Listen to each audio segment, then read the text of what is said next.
পর্দা করলে কি এখন কেমন করে চাকরি করবো, পর্দা করলে কেমন করে পড়াশোনা করা যায়, এখন তো যাইতেই হচ্ছে, কিছু তো করার নাই। দজ্জালের শেষ অনুসারী হবে এক শ্রেণীর নারী।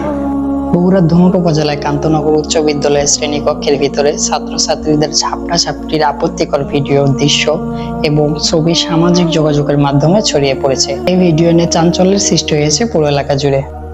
শুক্রবার 13 জুন সকাল থেকে খবর পোস্টে নামে একটি ফেসবুক আইডিতে 56 সেকেন্ডের আপত্তিকর ভিডিও, দৃশ্য সামাজিক যোগাযোগের মাধ্যমে দেখা গেলে বিষয়টি নিয়ে বেশ উদ্বেগ দেখা দিয়েছে পুরো এলাকায়। এই ঘটনার অভিযুক্ত অষ্টম শ্রেণীর শিক্ষার্থী আশরাফুল ইসলাম ও রিয়াদ হোসেনকে ওই বিদ্যালয় থেকে বহিষ্কার করা হয়েছে। স্থানীয় সূত্রে জানা যায়, উপজেলা কান্তনগর উচ্চ বিদ্যালয়ের শ্রেণীকক্ষের ভেতরে 10 থেকে 12 জন অষ্টম শ্রেণীর ছাত্রছাত্রী বই, খাতা ও কলম হাতে বেঞ্চের উপর বসে আছে। সেখানে সব শিক্ষার্থীর সামনেই দুটি ছাত্র ও তাদের সামনে বসা দুই ছাত্রীর সঙ্গে অশোভন কাজ করছিল।